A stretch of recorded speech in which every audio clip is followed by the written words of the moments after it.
You think you're doing no contact right, but what if you're really pushing your ex away forever? In the next few minutes, I'm revealing the 5 biggest no contact mistakes, the ones you absolutely must avoid if you want any chance of getting your ex back. And stay with me until the end to find out if you're guilty of the worst mistake of all, because most people assume no contact is simple. Just ignore them and they'll miss you. But these hidden traps will ruin no contact if you don't know them. So let's jump right into the 5 biggest no contact mistakes that you must avoid if you want your ex back. But before we dive in, I have to warn you. Most people are selling no contact as a magic pill that will win your ex back. And it can do that, but the truth is the real power of no contact is taking time to heal and work on yourself. Because when you've done that, you'll naturally and easily attract the right person into your life. But let's be real. Right now, you just want your ex to come crawling back to you. So I'm going to walk you through doing no contact the right way. And we're going to start with the 5 biggest mistakes people make. Let's dive in with mistake number 1, breaking no contact early. This is critical to understand because a few days into no contact, the anxiety hits and you start to think, what if they forgot me? What if there was someone else? What if they moved on? What if they're just waiting for me to reach out to them? So you crack and send a text to just check in. Maybe you hide it under the guise of something more important, something urgent and pressing like, hey, I hope you're doing okay. Do you have my phone charger? Because I really need it right now. But that's a big mistake because breaking no contact early resets the process, stops them from missing you, and reassures them you're still waiting and wanting them. Now, remember, no contact works by creating emotional distance, and any communication interrupts that process. But if you've already broken no contact, don't panic. Just reset and this time stay strong. Quick question. How many of you have sent that just checking in text? Let me know in the comments. I bet it's more common than you think. Now, mistake number 2, social media. Have you ever disappeared from social media thinking it would make your ex miss you? Or maybe you've done the opposite, posting non-stop to make them jealous. Well, here's the key thing to understand. Neither approach works.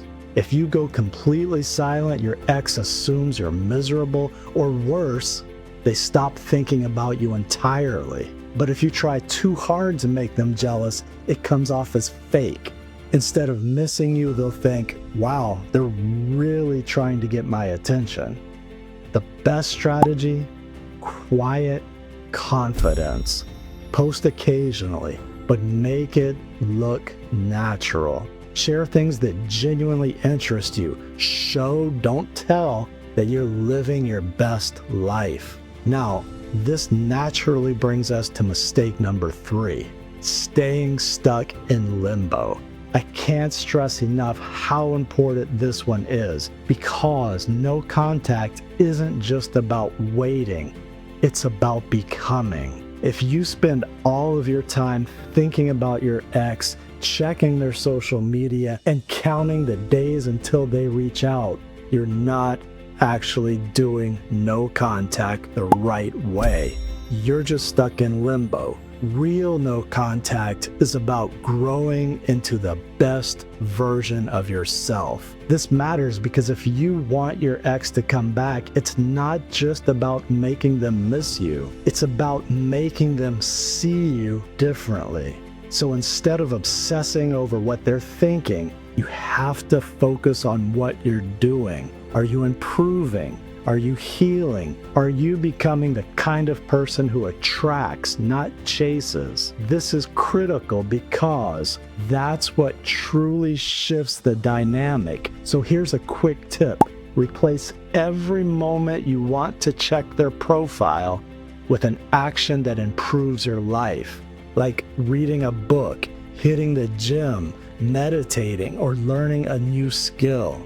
Try it and let me know in the comments how it feels. Now, mistake number 4, getting impatient. A lot of people expect their ex to break down and reach out after a couple of weeks. But no contact works on their timeline, not yours. And a great deal of it depends on their attachment style. If your ex is secure or dismissive, it might take longer for them to feel your absence. If they're distracting themselves, it could take even longer, but that doesn't mean it's not working. The biggest mistake you can make is getting impatient and sabotaging yourself.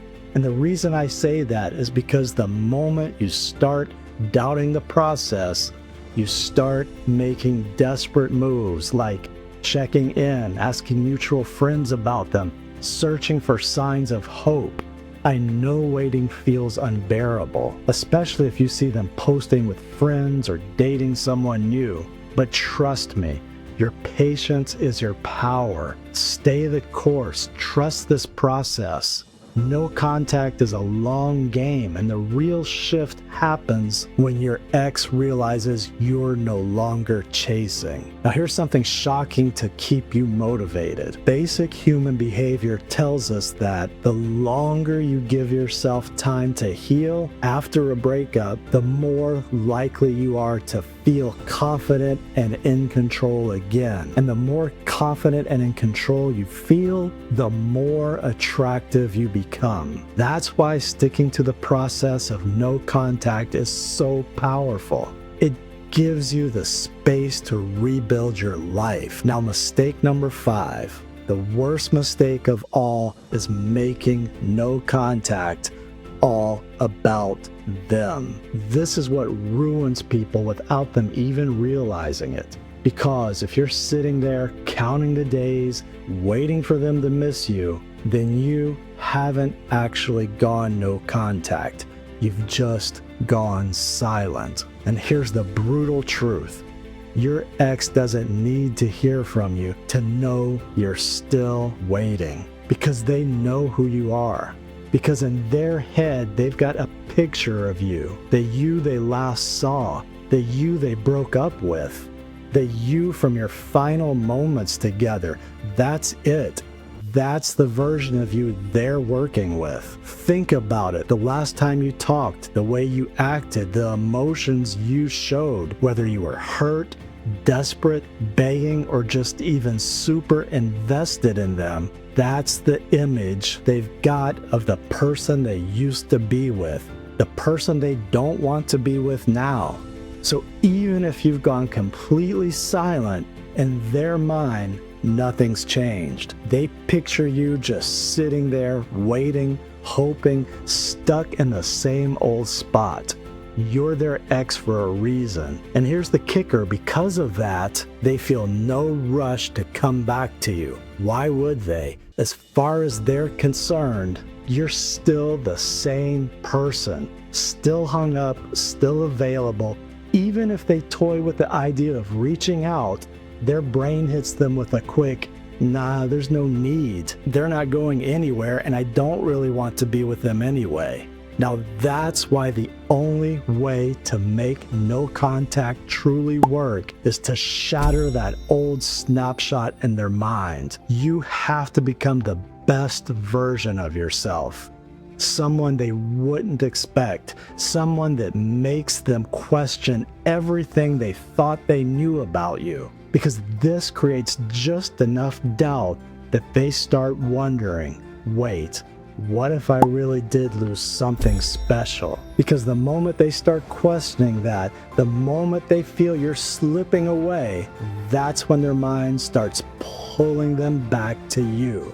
But honestly, by the time they do, you might not even want them anymore, because you're going to be in a healthier, happier, more peaceful place in your life. Now, the moment you truly embrace doing this for yourself, not for them, is the moment you become the person they want to come back to. So ask yourself, are you using no contact to wait, or are you using it to transform?